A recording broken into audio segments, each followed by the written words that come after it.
Welcome to Moon Monkey. On this episode, we're going to talk about Vice, directed by Adam McKay.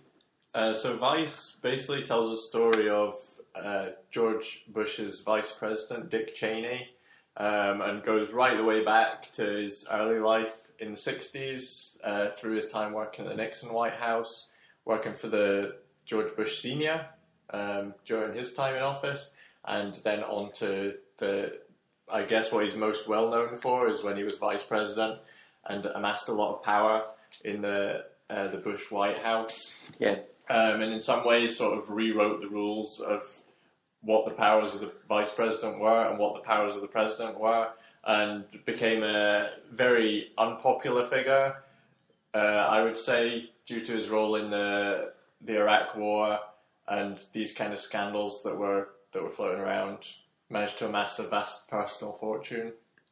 Adam McKay is known, like, his early movies. I think he did Anchorman, and he was known for comedies. Yeah, he did like Eastbound and Down and stuff with Will Ferrell and things like that. And then in recent years he's done The Big Short and these more sort of like economics and political movies, like taking subjects which you wouldn't think there's much humour in and basically turning them into these kind of darkly comic tales about real sort of disasters of the 21st century, such as like Big Short was obviously like the financial crisis, and this film again covers what would be like kind of dry topic. He's covering big moments. He's doing big moments in American history, really, and he's covered like probably two of the biggest ones with like Big Short and Vice. Yeah, and again, like you got a big cast in this film, like with Big Short. You got Christian Bale, again was in that movie. Steve Carell.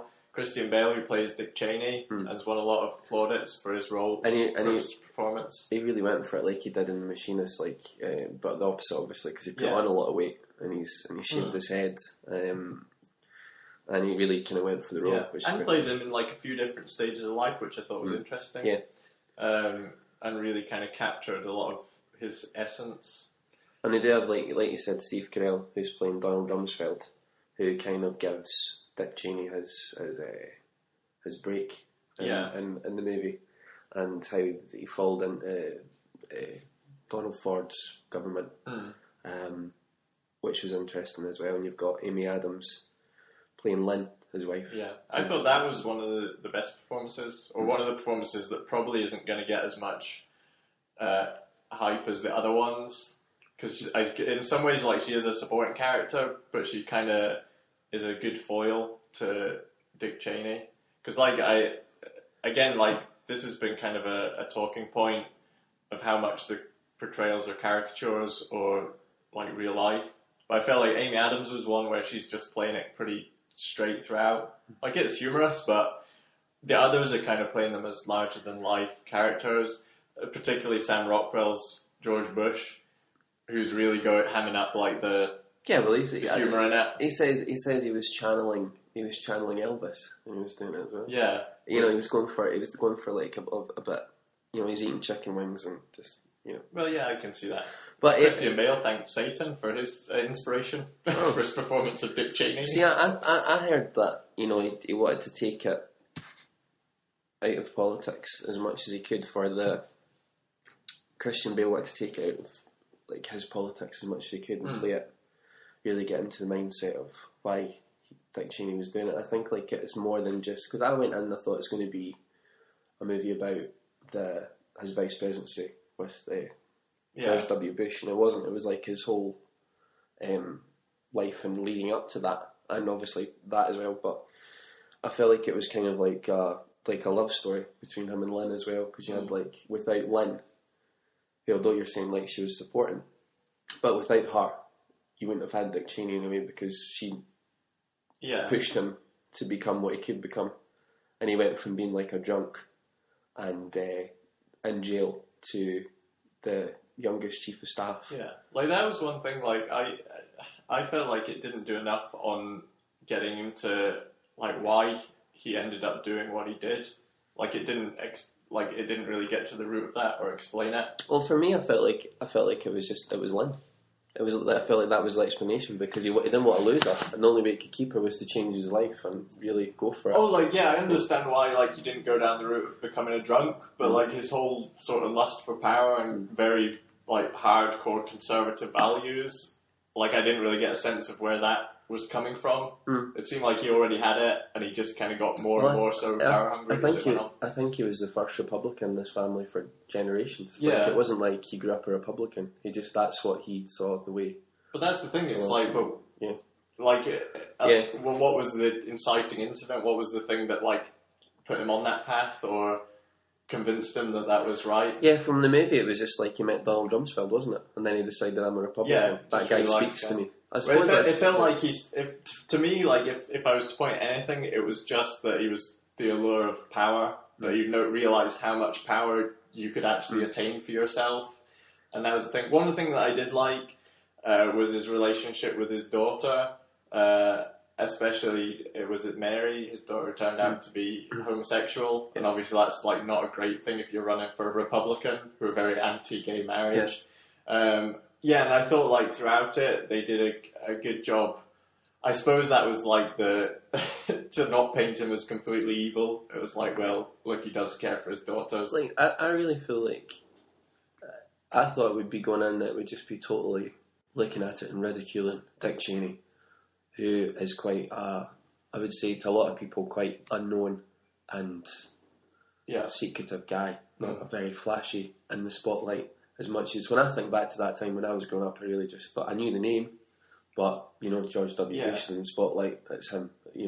But looking back, I think it's important for this movie to go back historically, maybe let Americans see that it wasn't just the person in the spotlight; it can be people behind the scenes. I suppose, maybe poignant with the current administration. He's as well. The kind of character that a lot of people will already have made their mind up about before they go see it. Like, they'll have a particular point of view on him, and the film's probably not going to do much to shift your point of view. But also, I don't feel like it completely demonises him, because again, you're saying, like, it's got the bit with his daughters and his family, which I wasn't expecting. That was really powerful stuff, I felt, as well. It isn't just like it's a dark comedy, but there's more to it. There's more like in the story about his personal life that I wouldn't have known, and it kind of shows you stuff that you wouldn't have thought about Dick Cheney and things like that. In terms of, like, the more film, the backstory and family life. Yeah, in terms of, like, the film itself, to take it away from the politics, I felt like the performances were good, but it carries on the same style from The Big Short, where it's like a lot of fourth wall breaks and a lot of, like, an odd way of telling the story, and it's jumping around in time and things like this, which I felt worked better in that movie than here. Here I felt like there was a lot of, like, tonal shifts between very serious and then less serious or comedic.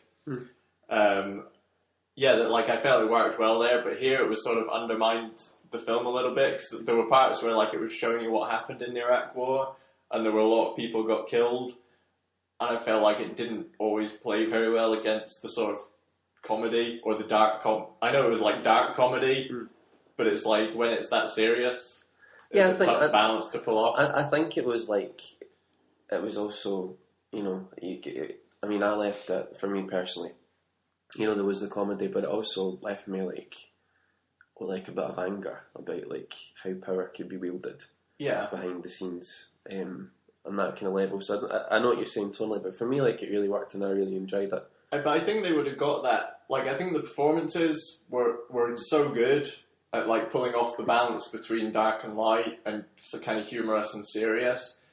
But it was like the way that it was edited together, I felt it wasn't really necessary. And you had a sort of narration, and the narrator would tell you stuff, but then you'd see it anyway between the characters. Like, they didn't need certain things. I liked that because I felt like it showed that it was, because they spliced it with, like, the real news and the narration and the juxtaposition of images, and I felt like that really added to the momentum of the story and, like, your emotions throughout the movie. Like, I like that. I can understand why it wouldn't work for everybody, but for me, I really liked that, the ambition, how, like, he was just so driven and stuff like that, and the love story and the betrayal, be it in his personal life or his political life as well, how he would use people, and he had no issue because he was so driven about winning and getting that power. Mm.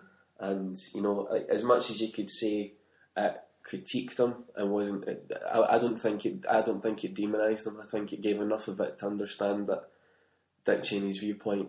No, I felt like it just didn't go. Or not. No, I felt it just didn't go deep enough. But I know it's because like he's a secretive character. Maybe no one knows why he was like he was or why he did what he did. But that's the thing. I felt like that's what I would have liked to see more. And like his relationship, like whenever it's the actors on screen with each other, I really like those parts. And I just wanted some more like of the characters and just seeing the characters. Yeah, that's kind of what I felt.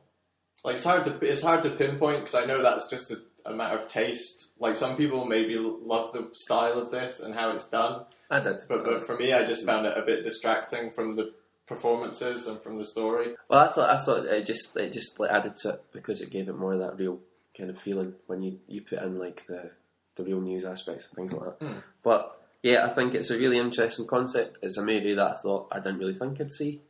Because I thought he was going to make a story about a vice president, and it gives you more information about, like, you know, he was the most powerful vice president ever because he had a different legal interpretation about the constitution and things like that, and it just, you know, it highlights a figure that maybe people don't know about. I think it was a really good movie, really good performances. I really liked the direction. I quite like Adam McKay. Anyway, so yeah, I'd say if you like sort of political dramas with a sort of dark sense of humour, you'll really enjoy this. That's me. Yeah. So I loved it. You not so much, but yeah, I would recommend that. I'd see it again. I liked it so much. But that was just me. But yeah, it leaves a lot of questions and it raises some good points. So yeah, I would thoroughly recommend Vice. That was a review of Vice. Don't forget to look out for our next review, and don't forget to like and subscribe.